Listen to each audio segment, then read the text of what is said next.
save Shinzo. Do you really think you can become a hero with your own skill? And I'm not saying that you cannot because of your quirk, it's because your personality. A hero who doesn't acknowledge other people, well, he acknowledges people, but a hero that doesn't acknowledge when he needs help is not a hero at all. And people will say that Deku is similar, he wants to do everything himself. No, it's completely different. Deku doesn't want to save, Deku wants to save people, but it's not that he doesn't want anyone to help him, it's that he doesn't want to burden them. Shinzo is different. He doesn't want anyone's help because he wants to save anyone himself. Deku just wants to not burden other people with his problems. And he has no problem asking other people for help, as many of the others have shown. Yes, this is the Hero Academia chapter 197, and let's just spoil the entire chapter by saying this. First victory goes to, well, no, let's not spoil at all. After all, you all know who won anyway. So, well, either way, the match rages on as the team Class B mentions that there are many different Suyos. After all, to the guy with the nose, it sounds like the many Suyos are all attacking them. But Mineta and Deku actually recalls a line that was way, way, way back in the manga, when she mentions that she could leap, stick to walls, and make her tongue grow, and also had poisonous mucus. And she has not used that mucus a lot because, well, it's not poisonous, it just stings a little. This is one of the few times she did it. After all, you cannot forget that Suyu is among the more smarter kids of the class. Not exactly sure what she ranked. What was it? Was it 7 out of 20 when it came to the class? Or was it higher? Well, either way, she is a very smart girl, so she knows strategy. As they all have the different sense of Froppy, um, that will confuse Shishida, the Beastman's odor. And but that doesn't mean Class B will be completely helpless, as Ibarra spreads her vines with her super move Via Dolorosa. And here is something very strange. She says something under my real name Vine. What is that? Is Ibarra not her real name? Or is Vine something else? I mean, I thought her hero name was Maria. And Maria is holy name. Well, things. So you tell me her hero name has been changed from Maria to Vine? I mean, granted, Maria was a religious name, and probably that was a very controversial name to have, but now she suddenly is Vine? Not exactly, you know, what is that name?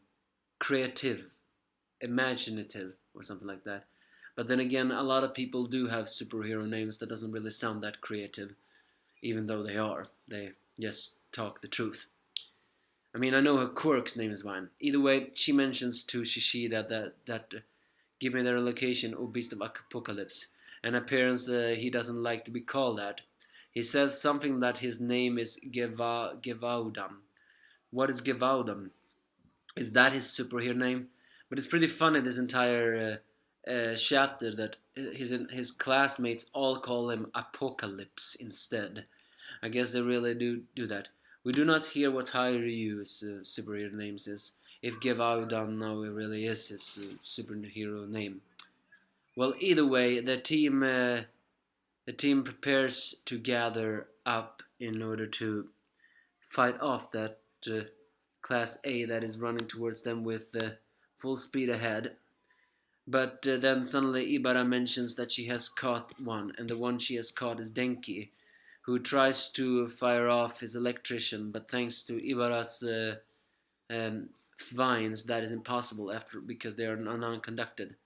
And unfortunately, he cannot even conduct the disc that Hyurin actually saw before. We also see his quirk. We have always known that it's scales, but apparently the power of his scales allows him to send them flying and also become an armor. But then suddenly, Ibarra, after answering a question about respread the vines, she freezes. because it turns out that all of this was Denki's plan. Well, maybe not his plan, but all part of Class A and Shinsho's plan. When Denki ran with straight up and got caught by the vines, they would be distracted, and therefore, if he gets and he was planning on doing the shocks, and after all, if he did the shocks, then his mind would short circuit and he will become pretty useless.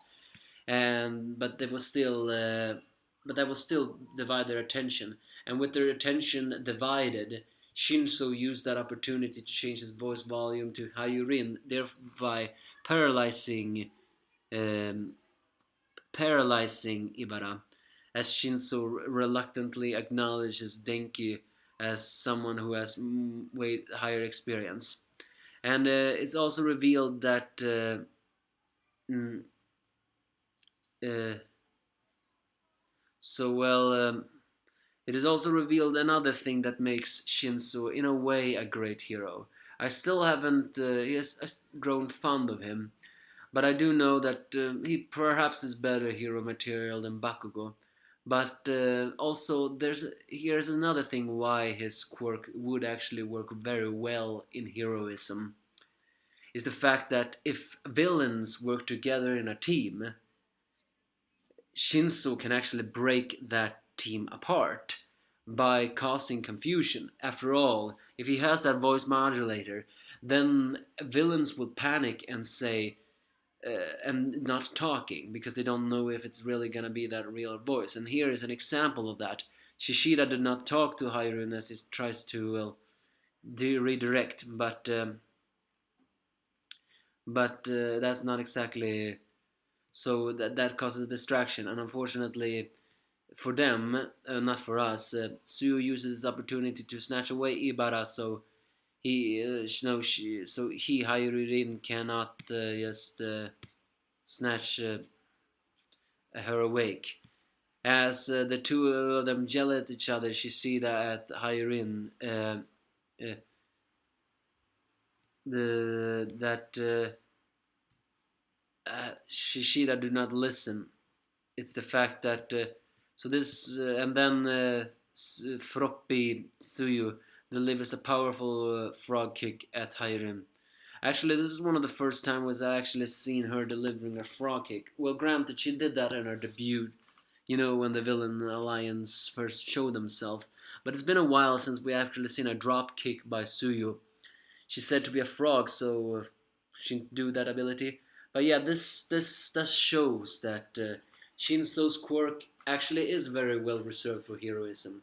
Because if a team works together and are fearful of answering a question because they know they can be brainwashed, of course their communications will be all winded up, therefore breaking it apart, and they would lose focus.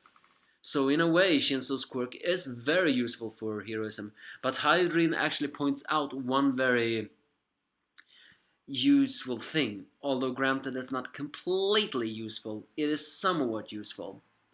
Is the fact that Shinso used the voice modulator to make his voice. But Hydrin says it's okay if you look at my mouth, meaning that you will see that it is me talking, not him. Meaning that perhaps one way to overcome the brainwashing is to look at the person before they talk. Well, granted, that is impossible because you can never know, but looking at the person when they talk is perhaps one way to, find out if granted, I will not know it worse. Shishida considers Shinso a big threat as he breaks through the different pines, and Shinso uses the skills he has learned from Eraserhead, including direct transmission, as using the rope to create a cloth bind and the pipes down. Yes, definitely.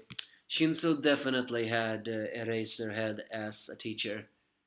But then Hydrin is sent flying to Shishida, who still calls Apocalypse. But Shishida, of course, ignores it because he thinks Shinso's using the brainwashing. With that, they win as they all capture the rest of the teams, and Class B is locked up. Just two locked up for Class A. The rest of Class B is locked up, meaning that the winner of this round is Class A. And while Suyo praises Shinso for being a very powerful, Shinso himself says that I can't rely on others like this. I have to become a pro hero with my own ability. I'm just repeating what I said in the beginning. Oh, dude, you are so naive. No one can truly become a pro hero with their own skill. They will always need to rely on someone if they're going to become a hero. And Shinso is no different. So far, he has to rely on others. Granted, he may have learned some fighting skills, but I think he will need to work together with others. And also, we cannot forget what the police said. They are looking for heroes that are willing to work together. So far. So yeah, well, who knows? Well, Graham, this was pretty cool chapter. Some amazing moments there, and it did show that Shinso's quirk is really well for heroism. But my star of this show was, of course, Suyo. I so love her and her badassness. So yeah, that's basically this chapter. You can give me your thoughts if you have any.